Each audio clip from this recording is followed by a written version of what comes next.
Thanks for tuning in. You're listening to the Embrace Mental Health podcast, where we embrace a not-so-clinical approach to conversations surrounding all things mental health.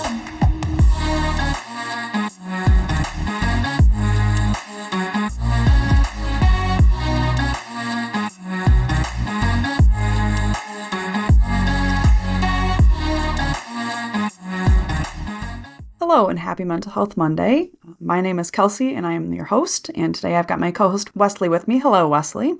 Hello. And Wesley is officially a father of 3 now. It was actually the last episode we were talking about it was the day you became, the day baby came. So yep, it's pretty exciting. Yeah. Yes, big changes, little sleep, all good stuff. I was going to say, if Wesley's eyes look a little less open than usual, there's good reason. I was talking to my wife and just saying, I think that with each kid, we just get kind of grittier and just figure out how to operate on less sleep. So I'm definitely better than I was with the firstborn at this point. I believe that. Yeah. Yep. Yeah. Okay. Good to be with you. Well, let me just give a quick trigger warning. As you probably saw when you selected to play this episode, it is titled Suicide.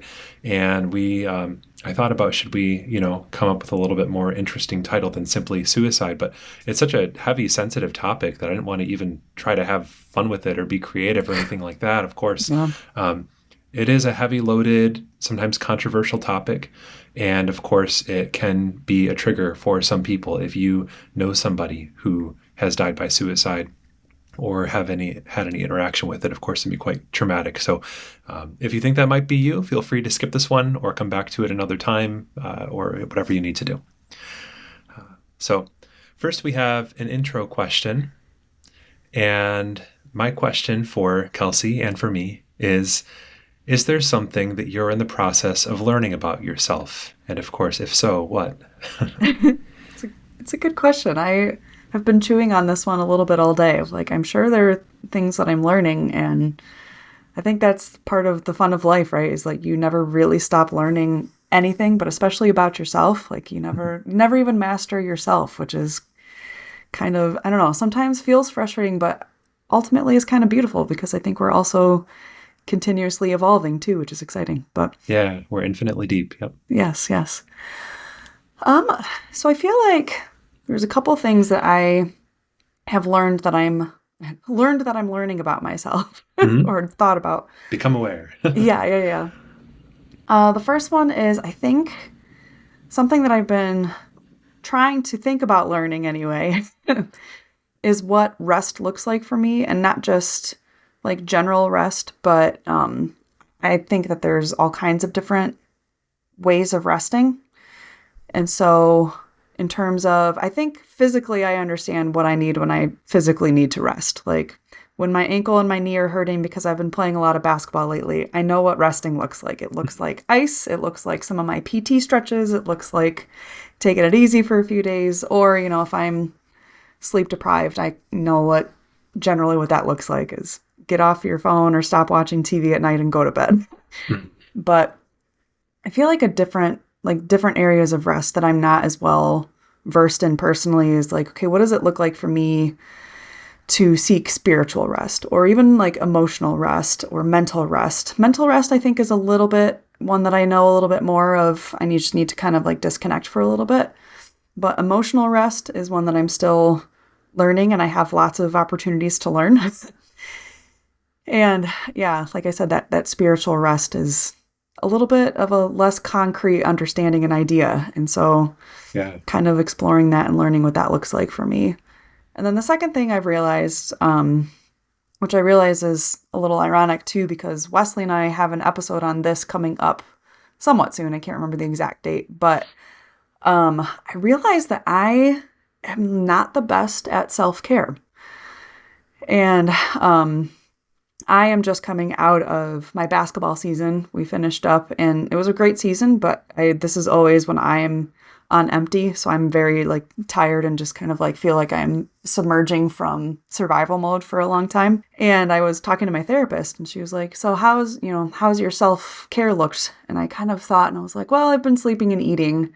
And then after I kind of hung up and thought about it, I was like, man, but I can see ways that I'm also doing bare minimum on washing my face every night or some of those type of self-care things, and just realizing that that's a form of self-care too. If I like literally actually taking care of myself and doing those extra things that maybe I don't need to do, but ultimately do make me feel a little bit better, a little bit more put together. And so, yeah, learning what that looks like for me, and yeah, understanding a little deeper understanding of what self-care means.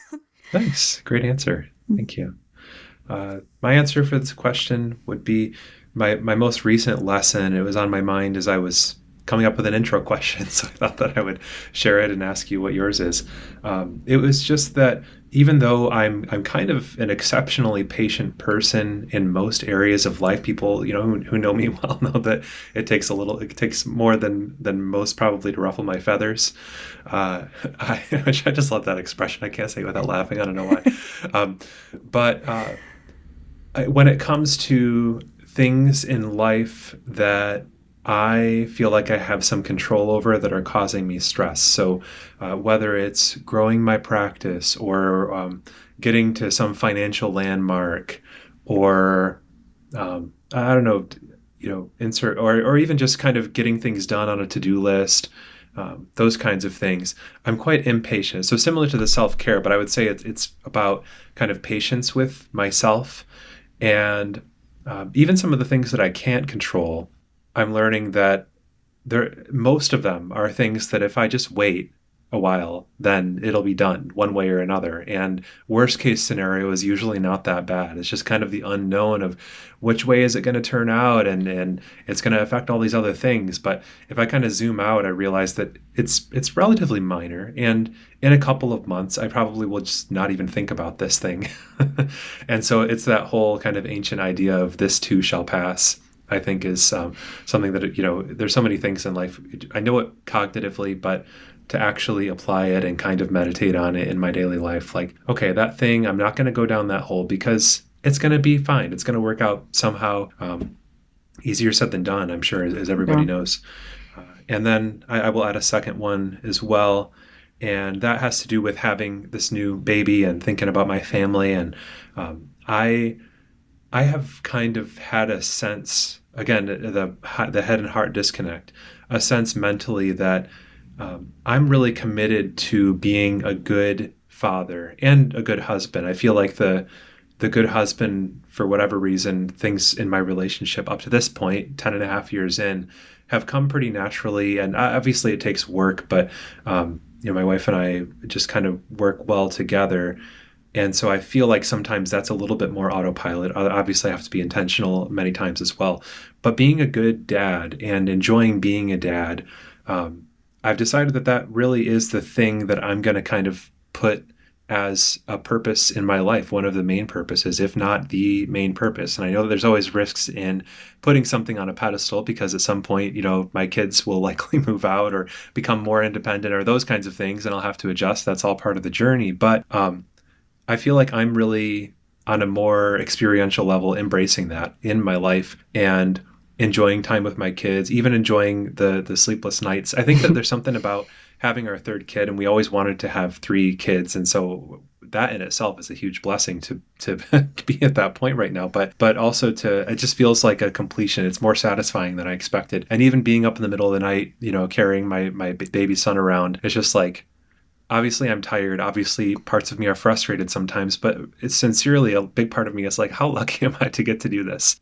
And much more so when things are going smoothly during the day and I get to see my kids interact and just enjoying the heck out of it. So I would say that's something as well that I just I feel a satisfaction and a contentment in like, okay, this is my thing. And no matter what else is going on around me, I can come back to this. So it's a really beautiful thing. And again, I know I'm lucky to have that.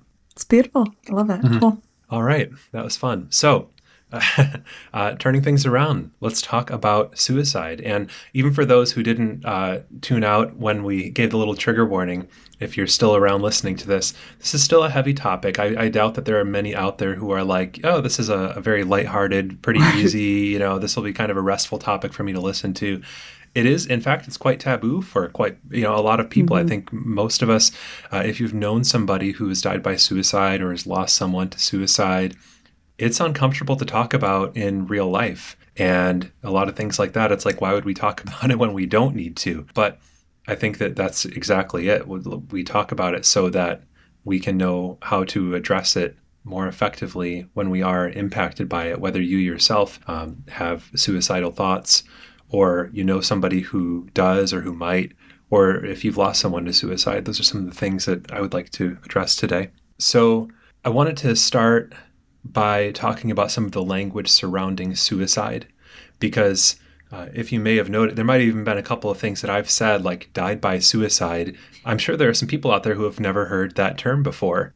And that's a somewhat newer term. And so I wanted to explore a little bit of the language surrounding this topic, because I think it reveals a lot about some of the notions that we have about it, some of the ways that it can be uncomfortable, some of the ways it can be controversial, that we can get upset by talking about it. So the word itself, suicide, it just means killing oneself. So that's I feel pretty neutral, pretty basic. Somebody is making the choice to in some way end their own life with intention. You're killing yourself. That's suicide.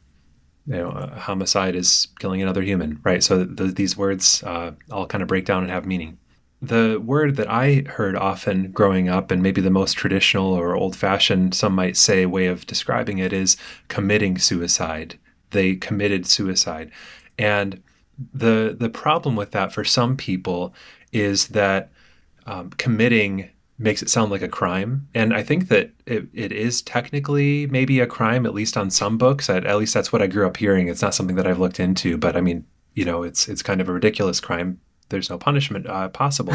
But I think that the word committing, it's like committing assault, committing homicide, committing, thievery or whatever. It's like, it's a bad, evil thing to do.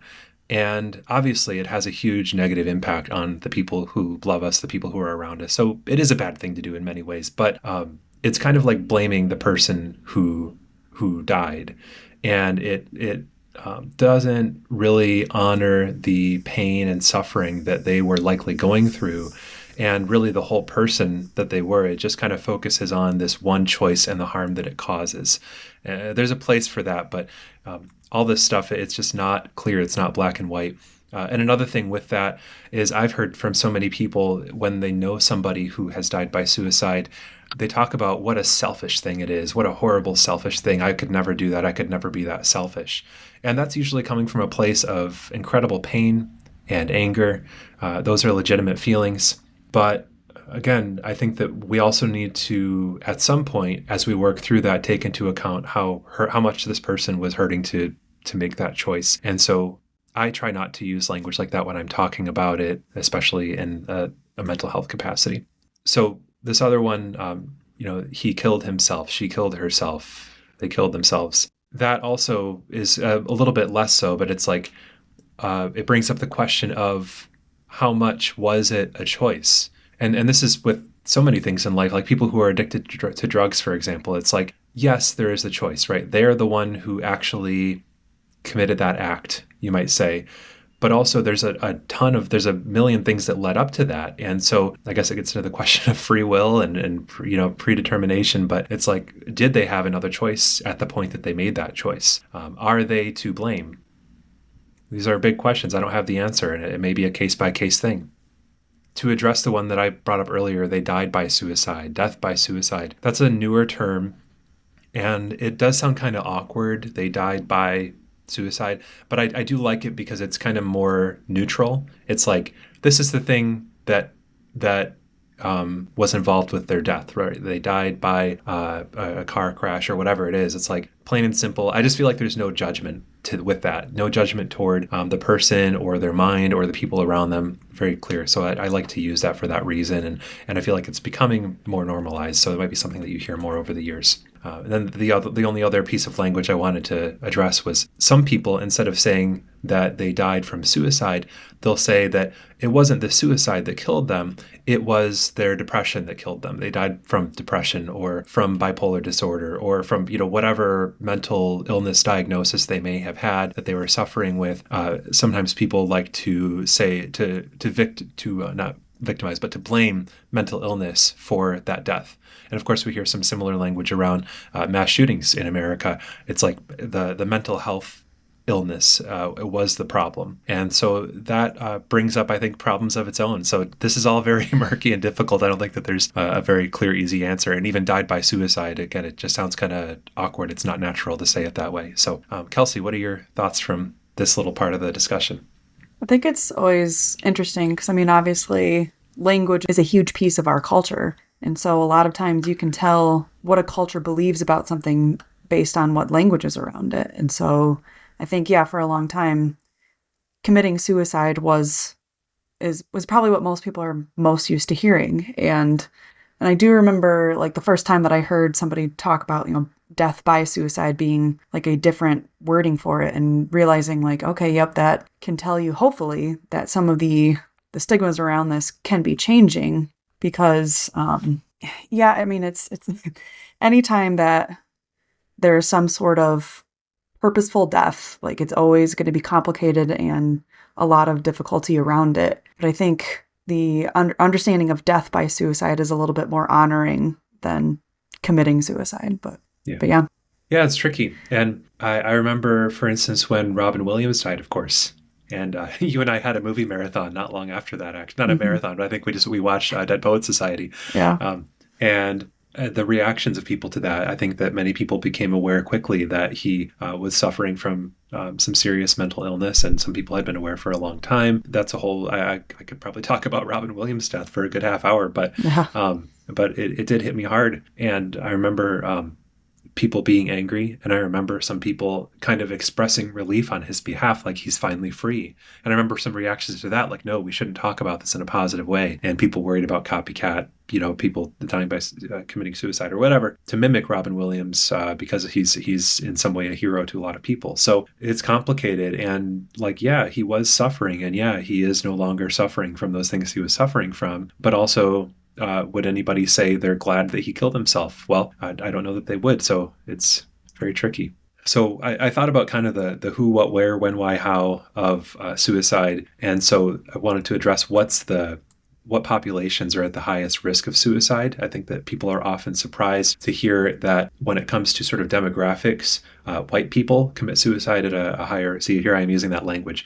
Know that it's coming from a good place, and I recognize sort of the complications of it. Okay, I'm going to slip into old habits sometimes. Yeah. So I hope that nobody gets upset at the language that I use on purpose or on accident. It's meant with kindness and compassion. But anyway, white people are more at risk of completing suicide than people of other races in the United States.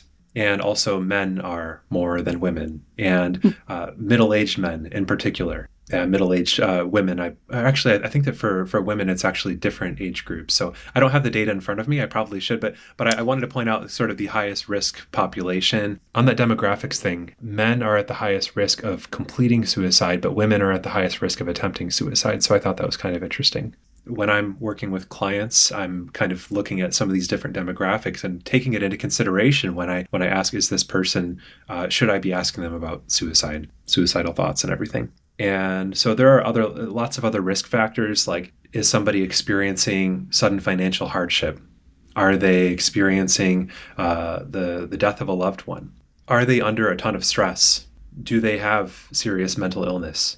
Do they have a history of attempting suicide? That's a huge one. So I would say those are probably the biggest ones that come to my mind when it comes to, like, what are the kind of background risk factors before I've even talked to a person. Those are some things that I would look at. And if the answer is yes to maybe 2 or 3 of those, I mean, obviously, if you're like a white man, I'm not going to instantly ask you. But if there's some combination of those things, then I might be more likely to ask about suicide than if somebody is like a teenage girl who is, has no financial stress or something like that. But I do err on the side of asking, and we'll get into that in a second here. So, Kelsey, judging by your face, were any of those surprising demographics for you, or no? Maybe you've come across that information before. Maybe a little bit. Like, I don't know. It's interesting that there's a higher percentage of white people, because I think a lot of times we just assume because of racial tension and just the difficulties of being a person of color in this country and just about any country. But I think there are also some of the cultural pieces that play into that as well. But then, yeah, I think a lot of people think mental health is more of a women's problem than it is a men's problem. But recognizing that perhaps, I mean, first of all, these kind of statistics show that that's, first of all, not true, but also shows a lot of men who are, because of stigmas, because of all sorts of reasons, unwilling to get help before it gets to that point. But yeah. Yes. Yeah, I think that's a huge factor. And I think you said that very well also about the racial issue of it. And I want all the listeners to know that I am not in any way minimizing the mental hardship or the suicide risk of people of color, people of any race or ethnicity or anything like that. Obviously, everyone has some level of risk when it comes to this. I would like to think that I would be immune and would never, ever consider killing myself. But I can imagine circumstances where I would. So I think we have to be honest about that. And so it's not to minimize that, but it is to highlight that, this group of people who we talk about the ways that they are privileged more than any other demographic, and maybe middle-aged men in particular, just kind of a generational piece, or maybe like older men, people who are also very elderly are also at a high risk a lot of times because that's another big factor is do they have some kind of new disability or serious illness, right? They might consider killing themselves to avoid that experience. So there's lots of things to look out for. So it's good to highlight that, okay, these people who they may be privileged in so many areas of life, but that doesn't mean that we can turn a blind eye to them when it comes to this topic in particular. Yeah. Why do people attempt suicide? That question of why. And again, there are a million possible answers to this, but some of the things that I look out for are, the big one is hopelessness. I feel like things are very, very bad and they will not get better. They can not get better. Hopelessness is a big one. Some of those other things that I brought up earlier, like sudden maybe you lose a bunch of money, maybe you lose your job, maybe you lose a very important relationship or have an extremely important person you love die. These things are just incredibly painful. And when you're in the middle of them, it's very normal to feel that hopelessness, or even at least the extreme anxiety of like, what if it never gets better? Or what if things never get as good as they used to be? These are serious questions that we have to be honest that we ask ourselves. And so sometimes that's it. Sometimes it is to escape the suffering of mental or physical illness in some way. To think that things are very bad and they're only going to get worse if somebody has that mindset. And, you look at the trajectory of Robin Williams' illnesses, for example, and they probably were going to keep getting worse, his mental and physical problems that he was dealing with. And so it's like some people are like, you know what, I'm just going to sort of take it easy on myself and take this route. Those are some thoughts that go into people's heads. So I think that, and I want to be careful about how I say this, it is my job and my responsibility as a mental health professional and for both of us communicating on this podcast to try to prevent suicide as much as possible. At the same time, I do think that it's important to be real about, as I was saying earlier, the fact that there are some potential situations where I think that most, if not all of us, would at least consider that as a viable option. And so I'm not encouraging it. I'm not saying that it's a good idea or that somebody should strongly consider it. Those aren't, that's not what I'm trying to get across. But I think for those of us who feel like I just can't relate to this, or I get really mad when people do this, I don't know that we'd use that language, but it's good to take into consideration that this is a common thing, and suicidal thoughts are actually more common than most of us realize. In fact, I think there's probably a lot of people out there who have had suicidal thoughts at some point in their life and wonder if there's something very wrong with them or if they should be very afraid of that fact. I've had suicidal thoughts when I was a teenager, and it wasn't that I was like making a plan for it or some other more kind of risky thought patterns, but kind of the idea of what would it be like if I jumped off of this balcony, or how would people respond and who would miss me, and these kinds of questions. I mean, it's uncomfortable for me to even say this because it's a very dark place, but a lot of us have these kinds of thoughts. Important to be honest about that. Yeah. I think Autumn brought up in I don't remember exactly which episode off the top of my head, but she talked about how one of the times that she was hospitalized, one of the questions that they asked was, are you feeling helpless, hopeless, and or worthless?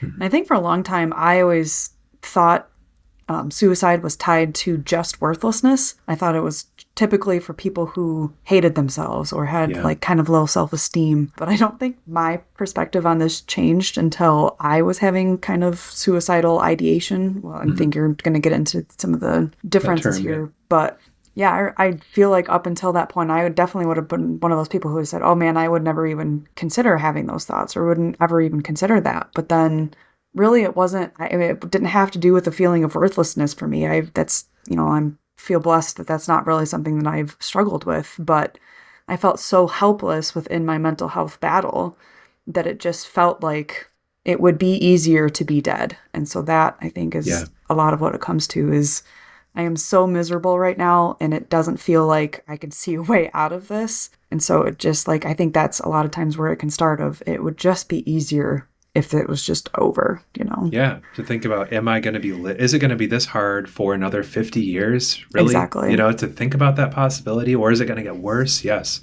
Yeah. And I think that trio, and now that you mention it, I remember learning about that in grad school, helplessness, hopelessness, worthlessness. These are important things to look at. So if somebody feels worthless, of course, they're at a much higher risk than somebody who feels loved and valued. So, I did want to bring up the concept of means.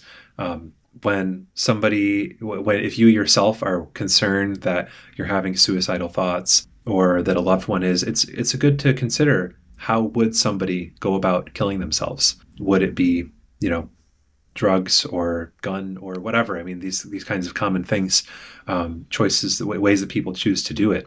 And do they have access to those means? How lethal are those means? Some of them are much more likely to actually complete suicide than others. So if somebody, for instance, is in my office here talking to me and we're talking about suicide and they say, I'm going to shoot myself with a gun to kill myself, but they don't have a gun and they don't have access to a gun. Well, the suicidality is still a concern, but it's not quite as urgent of a concern. I'm probably not going to, have the police escort them to the hospital in that situation. We're going to continue to work on it, in another way. Whereas if somebody says, yes, I have a gun in my car and this is what I'm going to do, obviously, that urgency gets a lot higher. So something to consider as well. And again, if you're having suicidal thoughts and you imagine yourself killing yourself with certain means and you want to protect yourself, make those means a lot harder to access, make it a lot more inconvenient.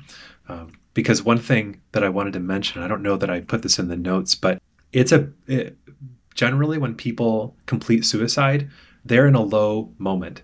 It's not that they are constantly thinking about killing themselves. That's pretty rare. It's much more likely that they think about it sometimes and they feel okay other times, but then they get in a really bad place and maybe drugs or alcohol are involved and so their inhibitions are especially low, or something horrible happens that they could survive, they could work through.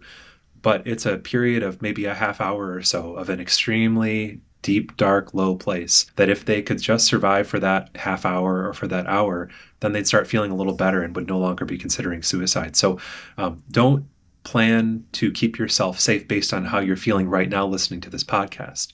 Plan to keep yourself safe based on, okay, what about when I get to my lowest point? How can I keep myself safe then? How can I plan ahead? Yeah. Another thing I just wanted to mention briefly is to consider spiritual beliefs. What we think about the afterlife can have a big impact on how we think about death as well as suicide. I will say, to be honest, that people who believe that if they kill themselves, they will not go to heaven, that's a serious protective factor for a lot of people. And so whether or not I hold that belief or whether or not I don't know that could possibly be proven. I think I can say that pretty comfortably. But if that's someone's theology, if that's how they think about kind of the way things work, I'm certainly not going to argue with them in that moment about whether or not that's the case, because sometimes that is really the one thing. It's like, I want to go to heaven when I die, or I want to be reunited. As I've said before, I've worked with a lot of grieving people. So I want to be reunited with this person who I'm missing so badly. And if I kill myself, then I fear that will not take place. Wanted to mention suicide and mental health professionals. And this comes from, I worked with somebody through a time of high suicide risk. And this person, I understand, is doing a lot better now, not working with them anymore. And they were looking for another therapist. And emailed me and said that they had a really bad experience with somebody who they tried because they mentioned that they had been hospitalized for suicidal ideation several months before. And the mental health professional really kind of freaked out and turned cranked the volume up to 11 immediately and talked about you're not leaving my office until you check yourself into a hospital, even though in that moment her suicide risk, at least from my perspective and from hers, was quite low. And as I said, past suicide attempts are very serious. And so it's good this mental health professional wasn't ignoring it, but it's something to consider. And I hope if there's any mental health professionals out there listening to this, I want to share that I have observed with myself and with clients I've worked with who have had experiences like this, that we don't want to underreact, but also overreacting can be a problem too. And we have to be careful to not break down trust or calm. It's good for people if you're seeking mental health help in some way. You want to be working with somebody who feels competent and who feels some hope that we can get through this. And so I think if somebody again escalates it to 11 right away, that actually increases the fear and the distress and makes it feel like the person is I can't handle this, and we need to just kind of put you in this sort of system right away, right? So generally when people bring up suicide with me, I do take it seriously, obviously, but my response is, oh, okay, right? It's just, okay, you've had suicidal thoughts, or, oh, you plan to kill yourself this weekend. All right, well, let's talk about that. That's generally a helpful way to do it. And if you have a friend, God forbid, who is bringing this up with you, I do encourage you to try to keep cool and implement some of the things we're going to be talking about in this podcast, including referring them to a mental health professional. Yeah, I think that's a helpful thing to keep in mind. No matter what is life-threatening in the moment, being able to respond in a calmer way is always going to probably lead to better results. I remember one time in college, one of my roommates actually, her appendix burst. And so she was in a lot of pain. And we had decided okay, I think, obviously we didn't know at that point that was what had happened, but she was in a lot of pain. And we were I think we should probably bring her in. And I remember one friend was oh, we need to hurry. And she was practically sprinting to the car. And I was she's in a lot of pain. We have to take this slow, Yeah. And it can be that same kind of thing of when somebody is kind of in a life-threatening place because of their thoughts of suicide or whatever, to be a place of calm and not panic, because that can just be, yeah. There's a reason we hear don't panic is kind of the first step in any kind of urgent situation, because that's our natural reaction. Yeah. I have the Harry Potter movies are kind of a homey film series for me, especially the first one. And I remember there's this part where one of the professors, and spoiler alert, he turns out to be a bad guy. But anyway, he runs into the room where all the little students are and says, "There's a troll in the dungeon," and then he just faints, and all the kids freak out. And then Dumbledore, the leader of the school, stands up and says, "Silence! Everyone will please not panic." And then he says, "This is what we're going to do." And then it works a lot better. So anyway, it's just kind of an example that people might relate to. Okay. So as I mentioned, suicidal thoughts are more common than we think. And yeah, that term suicidal ideation that you used, Kelsey, and tell me if you see this differently than me, but to me, suicidal ideation is basically, are you having thoughts of suicide? Is this something that is on your mind, you're considering? And whereas suicidal thoughts, I think sometimes mean different things to different people. I'm having thoughts of suicide. I feel at least in the mental health world, ideation is kind of a level 1 thing. Okay, this is a concern, but it's not a big problem. Whereas they're having thoughts of suicide, some people interpret that like they are planning to kill themselves soon or something like that. Yeah. Does that sound right to you? Yeah, my understanding is it's words. Ideation is I wonder if, or that thought of it could be easier, or it's kind of that first initial starting of ideas, whereas thoughts, there's probably not much difference between ideation and thoughts if you really break down the definition of those words, but to me, thoughts were a little more serious of, okay, there might be considering ways they might do it, or I don't know, but yeah. Right. Yeah. So if you hear a therapist say suicidal ideation, if it's not a term you're familiar with, you could probably use it synonymously with suicidal thoughts and be somewhat safe with that. Yeah. So we're talking about suicide. And as I said earlier, I err on the side of asking about suicide when I'm with clients if I think that it's a serious risk, because talking about it is actually really important. And in fact, talking about it does, in many cases, seriously decrease the risk that somebody's going to end up actually killing themselves. If you actually bring it up and address it, as opposed to avoiding it or neglecting it, especially if they're using language that indicates that they are suicidal. If you get really uncomfortable and just kind of change the topic, you're doing them a great disservice, and you're a lot better actually addressing it and saying, now, when you said that, did you mean that you have thought about killing yourself or something like that? And so I don't know if I'm just desensitized to it, but I've gotten relatively comfortable asking those kinds of questions of people, just like we're talking about it today. In fact, again, with that past client who I mentioned earlier, who emailed me about her bad experience with another therapist, when I first brought it up with this client, and we had a pretty trusting relationship at that point, the client said, sort of with a smile and with tears in their eyes, this is the longest that I've ever had a conversation about suicide. We've been talking about it for 8 or 9 minutes. And yet it was something that they had thought about really on and off for their whole life, and quite intensely for a number of weeks or months. They were very good at hiding it up to that point, at least from me. But it was a huge sigh of relief when we started actually talking about it, and when I could normalize it, and when they saw that I wasn't freaking out and that I was remaining calm. And there is a myth out there that bringing it up is going to sort of plant seeds in someone's head. And if that were the case, we would probably not be doing this episode right now. That is, in fact, a myth. Talking about it does not increase it, and in many cases, it decreases the risk that somebody will actually kill themselves. Yeah. So I want to bust that myth here. It's not even a Mythbuster episode. Yeah. I think, like if somebody, a loved one in your life is bringing up like this struggle that they're having or whatever, it's definitely an understanding of like, it takes a lot to say that out loud to somebody. Yeah. And so if your response is, we've got to avoid this, or I am like straight up panicking, like it's going to be, first of all, that much harder for that person to ever bring it up with anyone again. But also, just understanding, the more you talk about it, like, I mean, it's like just about any other mental health issue. The more you talk about it and can kind of bring it to the light, we've talked about that before, about bringing your mental illness to the light is a place where you can find a lot of freedom and ability to work through it. And so, when we're too afraid to bring it up, or we push it to the side as soon as it even gets sort of mentioned, that can be another way that mental health issue just gets pushed back into the closet. And it's more likely to compound in that closet than, if you open that door and you say, hey, are you having thoughts of suicide? And they're like, no. Okay, move on. We're cool. Like, versus, right. Yeah, that's the worst that can happen is like, no, that's kind of an awkward question. Anyway. right. So, very, very good point. That's a good way of saying it. And we need to normalize mental health in every way, and that includes this. Yep. Yeah, exactly. One other thing is that sometimes people will use expressions, and I've found this, especially with people who are a little younger than I am. It's actually more normal to use expressions like, oh my gosh, I just want to die, right?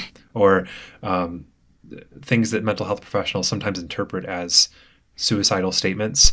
And so I will almost always ask about it if somebody says something like that. So, we're using that as an expression, or do you actually think about killing yourself? And usually it's, again, especially if they're like 10 years younger than I am or more, they'll be like, oh no, I just say that all the time. It's like, okay, and I believe them, and I keep my radars up, but that's another thing to consider with friends, or if you're working with a client out there. So this is probably maybe the most valuable part of this podcast, and that is tips for mitigating suicide risk. What can you do if you feel like you're at risk of this, or somebody you love is? And so I just want to give a general idea of what mental health professionals are trained to do. And obviously, this isn't going to be like a 2-hour intensive training, but just some kind of general concepts to think about. And so, first of all, it's good to assess how much at risk is somebody.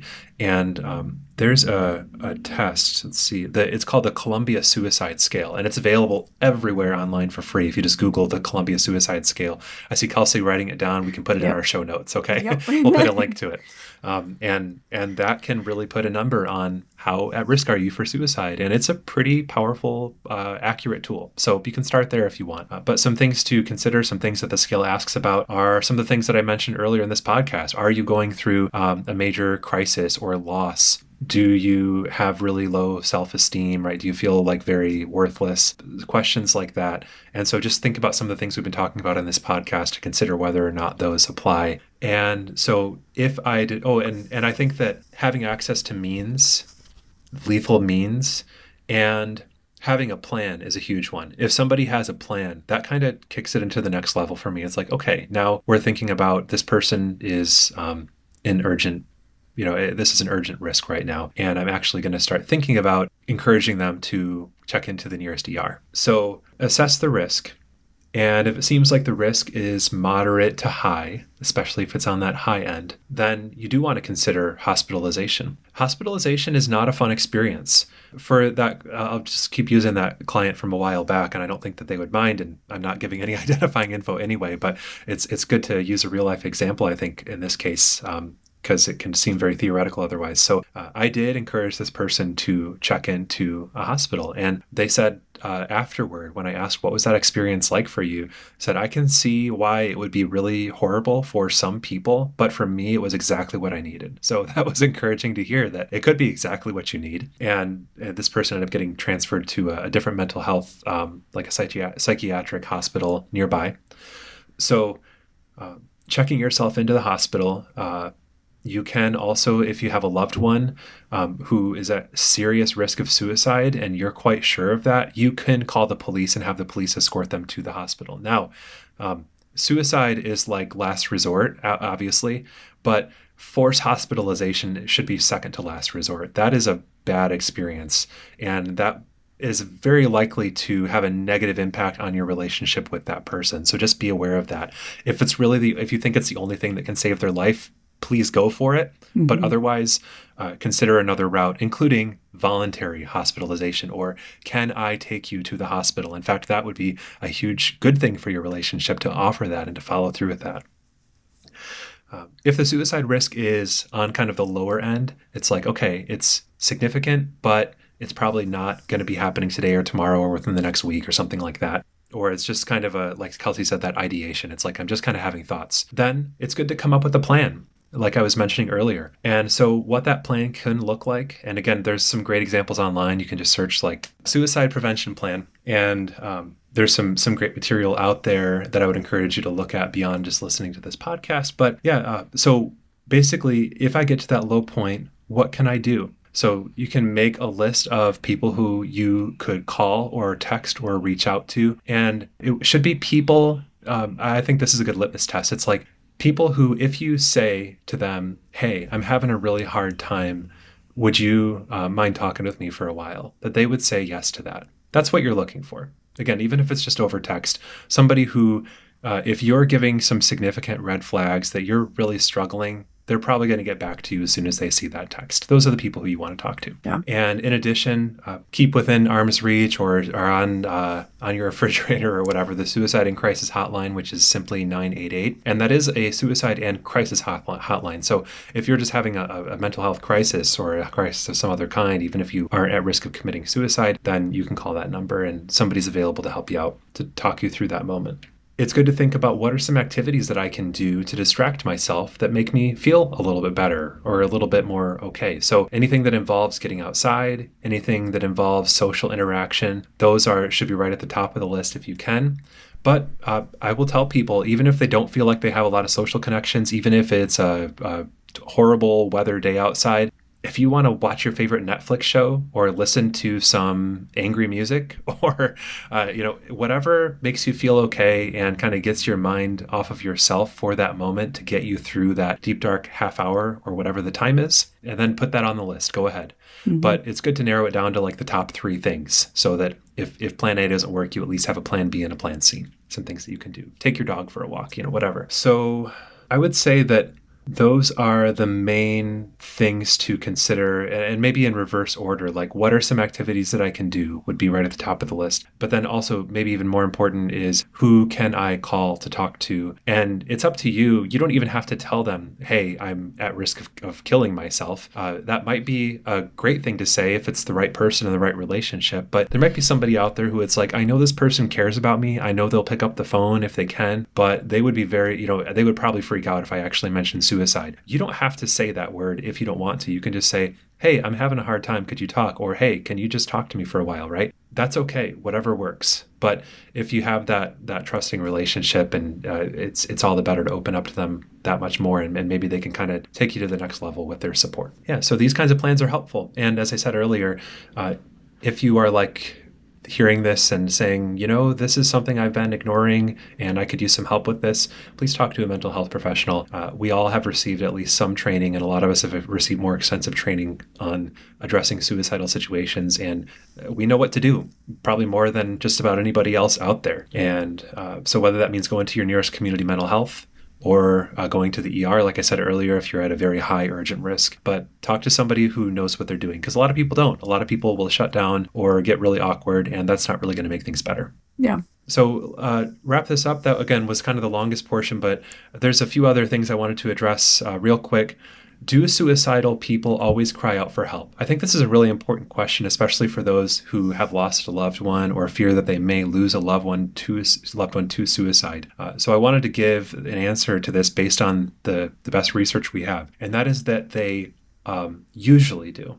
I would say, from my recollection of the research, it's probably somewhere around 70 to 90% of the time people will sort of cry out for help. But that can look very different. It could be literally like a cry for help. There might be yelling involved. They might say, hey, I want to die. I want to kill myself. I want it all to end, something like that. Or it might be something more subtle. It might be kind of a more nonchalant, like, sometimes I just want this all to be over. Right. I just want, and it might sound like they're talking about a particular situation, but they also might be talking about literally they want it all to be over. So it can range, and sometimes it's easy to miss. And if you're somebody out there who you think back and it's like, you're reflecting on your interactions with this person, it's like, oh, I should have caught this or that or the other thing. Sometimes it is easy to miss, but sometimes it's right in your face. But then again, there's a good percentage of people, 10-20%, who don't say a thing. They keep it all to themselves. And those are actually the people, of course, who are at the highest risk of actually completing suicide.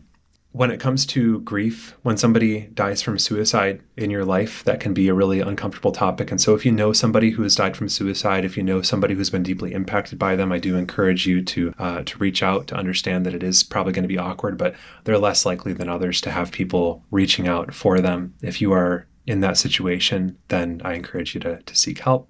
And I think really the last thing here is just some thoughts for those who are currently contemplating suicide. If you say, hey, that's me, I'm going to raise my hand. Of course, there's no one thing that I can say that's going to work for everybody, but I do want you to consider just a couple quick things. One is that, again, it only takes one low moment to actually end your life. And so to make that plan for what happens when I get to that low moment. And the other side of that is that if you can get through that low moment, there's a good chance you're going to start feeling a little better. I remember learning that from those who try to kill themselves by jumping off of a high height, there's actually been research studies done on those people, because that's actually, and kind of horribly, really low effectiveness for killing yourself. You're more likely to just kind of end up with serious injuries. And there have been research studies done interviewing these folks and asking, what was your first thought when you jumped off that place? And it was a very high percentage. It was like 60 to 80% of them was that it was regret. It was wishing that they hadn't done it. And I think the last thing to mention is that no matter where you're at, there's somebody out there who needs you. You can make a positive difference in someone else's life. And so even if you have a low sense of self-worth, if you're feeling hopeless, if you're feeling helpless, even if you feel like you don't deserve help, you don't deserve to live, and I hope that's not you if you're listening to this, but it may be. There's somebody else out there who needs something that you have to offer. You can make a positive difference in someone else's life. And I think that alone is reason to consider moving forward and trying to make this work, trying to find a way to make things better and getting help. Yeah. A couple closing thoughts I had. The first is for people who are either currently or have struggled with that thoughts of suicide. I don't even remember who it was. I wish I do. And I maybe could have looked it up, but I don't even know if I could find it, because I think it was just like on a random blog I stumbled upon one day. But I think it was an athlete. I think it was a basketball player. But it was a basketball player who was deeply struggling with his mental health. And he was struggling with, suicidal thoughts, and eventually, had this kind of thought come to his mind of, I don't want to kill myself. I want to kill my depression. I don't want to kill myself. I want to kill my anxiety. And that has been a thought that for me, when I'm like, man, I'm just really struggling and I'm really miserable, that I, come to that point of, I don't really want my life to end, but I do want this mental health struggle to end, or at least be relieved some. And that has been like a helpful mental shift for me at times of like, okay, and it can be really difficult in those places to feel like there's any sort of hope of that ever happening.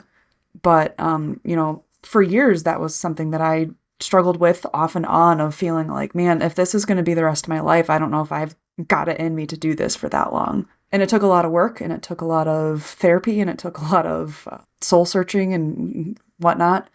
But I would say, like, I definitely am at a place now where I'm like, okay, that wasn't the rest of my life. It was a few years, but I did battle against it. And, I was able to come to a place where I truly feel like I can manage my anxiety now. And so, keeping that as a thought too, if it's not so much worthlessness, but it's just, man, this misery of my mental health, like, it may not really be you that you want to kill. It's this feeling that you want to end. And so that can be a helpful distinction, I think. And then the other thing that I wanted to kind of mention too is, if you are somebody who has a loved one who struggles with this, first things I wanted to say is, to be involved. Like Wesley just gave some great tips for ways that you can do that. But the second thing that I want to point out is, like, you absolutely should not be involved alone. Like, you should never be the only thing that lies between somebody ending their life or not. And so involving professionals, but just involving other loved ones as well. We've talked about that before. I think in our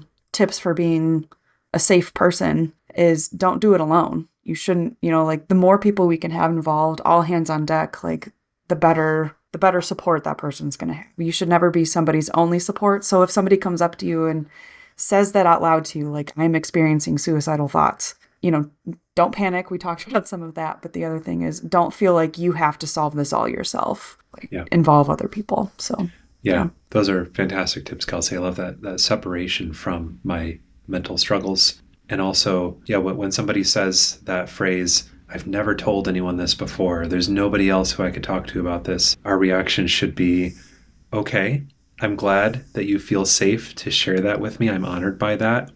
But I'm also deeply uncomfortable with that reality. We need to work toward bringing other people in. Yep. Yeah, beautiful. That's awesome. Okay.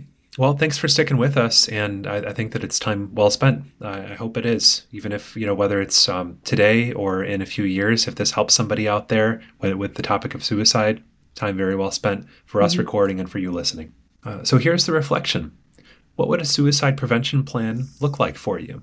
And I think this is good to consider, even if you're like, no, this is not me at all. Hey, maybe you will never have suicidal thoughts. I hope that's the case. That would be fantastic. And that's reality for some people. But it's still kind of a nice, helpful exercise to think of, okay, but if I did get to a low place, even if it wasn't quite that low, who are some people who I could reach out? Who are those support people who would help in this way? And what are some things that I can do realistically in any given moment that will help me feel better? This can just kind of be like a mental health safety plan, even if it's not a suicide safety plan. So something to consider. Maybe spend a few minutes thinking about that, write some things down, put it on a pinned note in your phone or however you want to handle that. So Kelsey, do you have any social media info to share? I sure do. I had to look it up, but yes. You can follow us on Instagram at embrace.mental.health.